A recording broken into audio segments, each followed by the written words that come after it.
Hello, welcome to Todd Miller TV, joined here with Wanda today.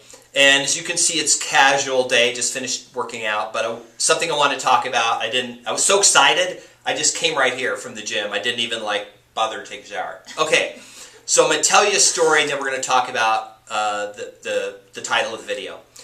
When I was a kid, I was a big chess player, and it was hard for me to find a good opponent because I was better than the rest of the kids in my high school. So I bought one of the chess computers that I played against, right? It was one of the first ones that came out. And the truth was, it wasn't very good. Unless it took like 45 minutes to make a move, I could beat it all the time, right?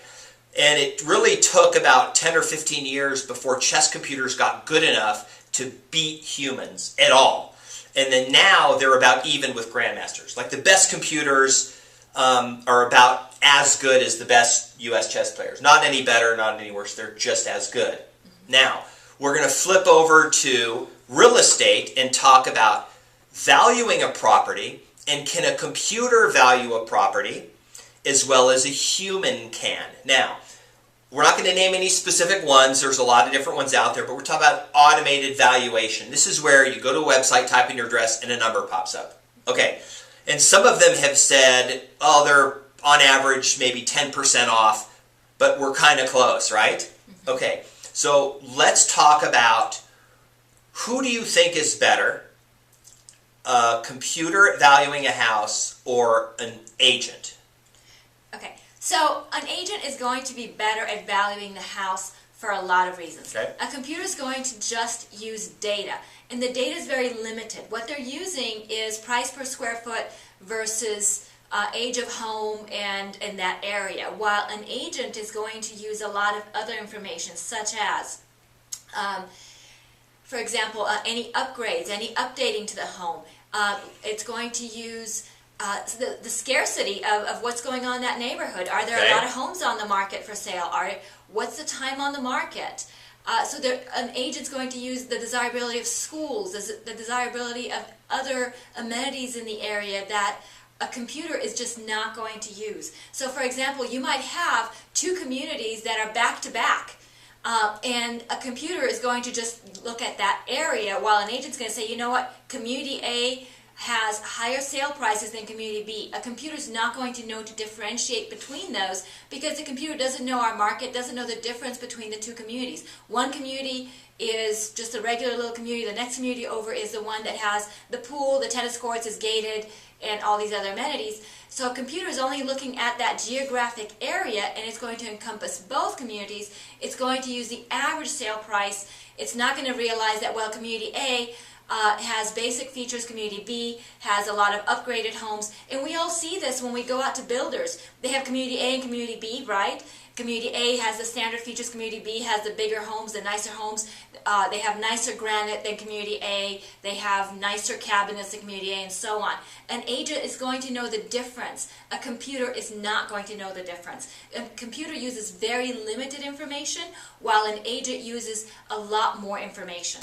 Okay, so to go back to the chess analogy, I wrote a program. I have a computer science background. I wrote a program that would play chess online. It would connect to other computers, and you could play it, or it could play a computer. And in order to solve the problem of too much data, I used something called alpha-beta pruning. And what I did was I said, look, moving the queen and taking this piece and then losing the queen is probably a bad move. So the millions of combinations that move after that, we're going to cut that off and ignore them. We're going to prune that off.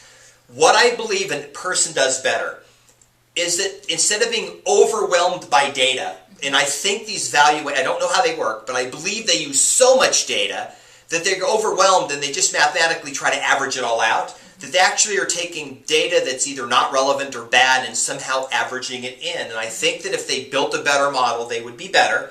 But I think something a person does inherently better is they make the decision up here first. Let's ignore the ones I know are not relevant. Let me take the ones that I'm more sure are relevant, and then just do some simple analysis with what are they listed for, what are other things under contract for, and then use that information to come up with what I think it'll sell for, and not try to overwhelm.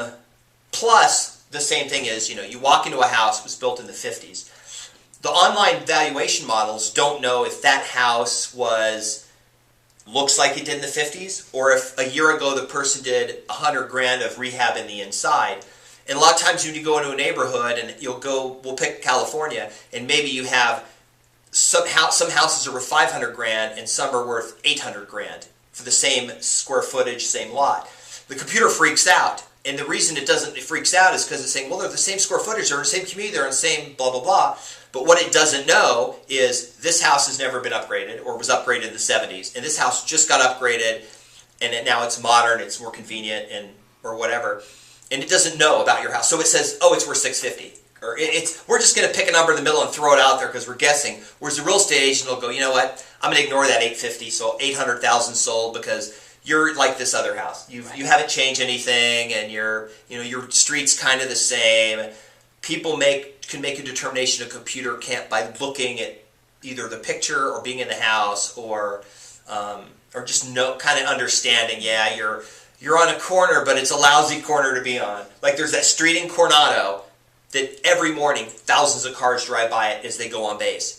And if you're on that street, your house is worth way less than if you're a block over. There's no traffic on that street. Right. So that one block, you're going to have a couple 100,000 difference. Instead of like 1.5 million, it's 1.3 million. Mm-hmm. And the automated models can't figure that out. Like, why is this house all of a sudden, so it's wrong. But the person goes, yeah, if you're on this one road, it's really lousy. But if you get a block over, you're safe. Right. Because now you can stand there and not hear the cars. But if you're on that road, it's like, rah, rah, rah, rah. In the house, you close the windows, rah, rah, rah. Automated valuation systems don't know that, right? Right. Look, there's no substitute for what a person can discern versus a machine. A machine is only as good as the information that's being fed into it, and the information that's being fed into it is a lot more limited. And a person also will discern what is valuable to a buyer versus what is not valuable to a buyer. And a lot of times that actually depends from house to house. So for example, when you're looking at simple things like appliances, well, they may all have brand new appliances, but somebody might have nicer appliances than the other people. Does this house have neutral coloring versus purple walls? I love purple, but probably not on walls. But they both have new paint. So it does matter, what does it look like? And that's something that a person can do much better than a machine. That's not to say that there aren't machines out there that can do it. They're just not being used for real estate right now. Okay. A good analogy, a sports analogy, would be if I showed you the box score after a football game, and I took out every stat that had to do with touchdowns or field goals, and I just gave you rushing yards, passing yards, how many times you punted, how many fumbles, and said, guess who won the game, or try to guess the score, you would try to make a decision based on that information. But there's certain things you don't know. Like you can every time get the ball on the 10, drive 80 yards to the other 10 and miss a field goal, right? And then the other team could just, every time they get the ball on the 40, they go 60 yards and score a touchdown.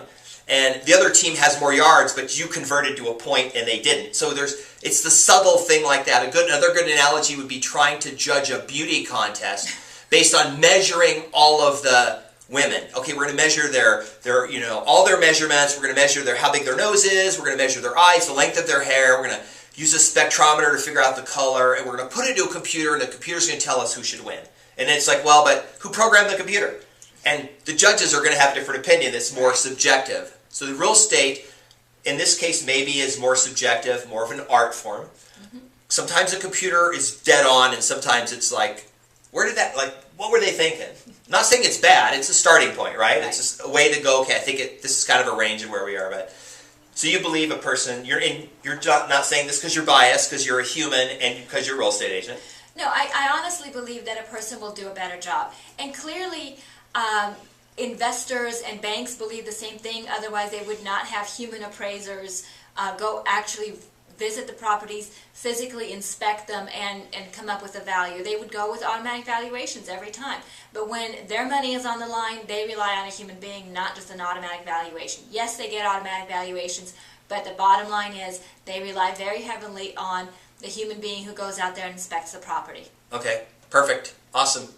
Anyway, so that's the video for today, and hope to see another video. Thanks.